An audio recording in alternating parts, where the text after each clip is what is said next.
میرا جو پوائنٹ ہے وہ یہ ہے کہ آپ کے علی امین گنڈا پور اور آپ کے چاہنے والے آزاد صحافی یہ کہتے ہیں سینکڑوں ہلاکتیں، لیکن آپ جب قومی اسمبلی میں کھڑے ہوتے ہیں تو آپ کہتے ہیں 12، اور آپ تحریک انصاف کے چیئرمین ہیں۔ ابھی تک ایک بھی کیس اب قومی اسمبلی کے ہوا جس کو 1 کروڑ روپے دینا ہے آج کی دن میں بڑی ذمہ داری سے کہہ رہا ہوں آپ نہیں، لیکن 4 سدہ میں تو بشرا بی بی گئیں اور وہاں انہوں نے دیے نا پیسے، ایک جگہ پھر اپنی طرف سے دے دیں گے سی ایم طرف سے ہاؤس کیسے دے چیف منسٹر ہاؤس میں ایک بھی کیس موو نہیں ہوا۔ اچھا چلو، میں ٹریجری ہوتی ہے نا، اس کو بھی کسی بلا کر اوہو بابو ٹھیک ہے نا، ظاہر ہے کہ صوبائی حکومت کی وزارت خزانہ سے پیسے جائیں گے، کیس بنے گا، ایک فائل بنے گی، کوئی بجٹ ہے، آڈٹ ہوتا ہے، وہ نہیں ہوا، میں آپ کی بات سے ایگری کرتا ہوں، لیکن میں یہ کہہ رہا ہوں کہ جب تحریک انصاف کے میرے لگائے ہوئے نہیں، بانی تحریک انصاف کے لگائے ہوئے قائد جب قومی اسمبلی میں کھڑے ہو کے کہیں کہ جی ہمارے 12 بندے ہلاک ہوئے ہیں، ٹھیک، اس کے بعد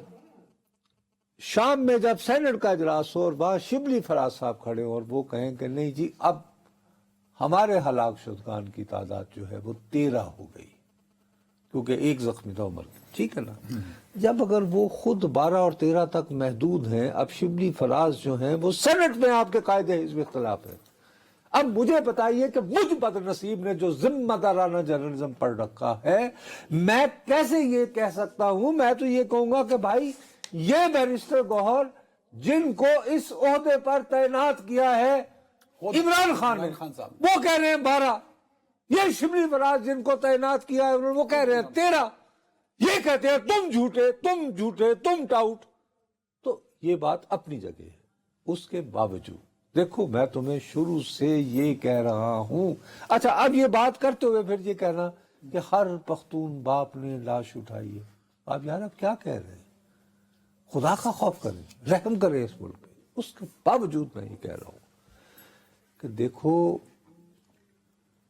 میرے پیارے بھائی، بدترین جنگیں بھی ہونا تو بالآخر مذاکرات کی میز پہ بیٹھنا پڑتا ہے یا نہیں؟ میں اسے ڈس ایگری نہیں کر رہا، تو اب اگر وہ کہہ رہے ہیں کہ ہم مذاکرات کے لیے تیار ہیں تو یقیناً آپ بالکل، آپ کی اس بات کو میں کہتا ہوں آپ 100% درست کہہ رہے ہو کہ اس کا امیڈیٹ رسپانس کیا آیا ہے؟ مجھے رسپانس آ گیا جی، وزیر اطلاعات صاحب، نہیں میں نے نہیں دیکھا، نہیں جی دیکھیے وزیر اطلاعات صاحب عطا اللہ تارڑ 9 مئی کو دھول اڑانے والے آج دھول بٹھانے کی بات کر رہے ہیں، ٹھیک ہے، ان کو موقع دے دیا انہوں نے۔ اس کے بعد یہ کہ تحریک انتشار گولی چلنے کا جھوٹا بیانیہ بنا رہی ہے۔ عطا اللہ تارڑ نے کہا کہ گلیلوں، بنٹوں، پتھروں، سٹین گنز اور آتشی اسلحہ سے لیس شر پسندوں نے 26 نومبر کو وفاق پر چڑھائی کی وغیرہ وغیرہ۔ اچھا چلیں جی، آپ یہ کہہ لیں کہ جی چلیں عطا تارڑ صاحب تو وزیر اطلاعات ہیں، ان کا کام ہے گورنمنٹ کے لیے اسپن ڈاکٹرنگ کرنا، ایک اچھی خبر کرنا، لیکن پاکستان مسلم لیگ میں جو سینئر موسٹ رہنماؤں میں سے ایک مانے جاتے ہیں اور جو ماشاءاللہ ڈپٹی اسپیکر بھی ہیں، سوری ڈپٹی وزیر اعظم بھی ہے، میں معافی چاہتا ہوں، جناب اسحاق ڈار صاحب، ڈار صاحب جو ہیں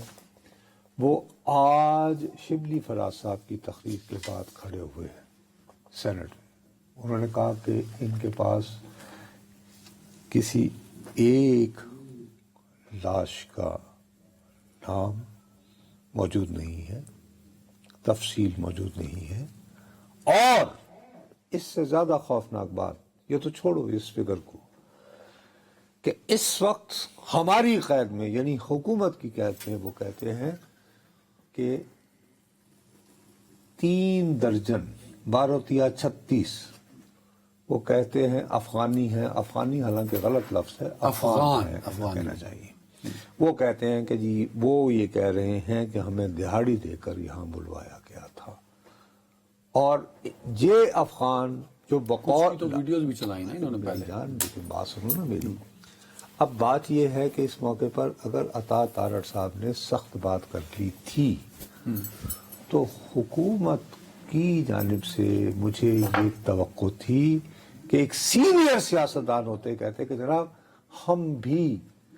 اس مطلب مثال کے طور پر اب یہ جو تم جو کہہ رہے ہو نا ٹائمنگ، مجھے ٹائمنگ سے زیادہ جو ہے وہ اسٹریٹجی پہ اعتراض ہے. پی ٹی آئی کی. آپ پوچھے کیوں؟ کیوں؟ سر آج آپ نے یہ پیغام دینا تھا نا. اب میں ایک بات کہہ لوں، برا تو نہیں ہاں میں کہہ سکتا کہہ دیں اجازت؟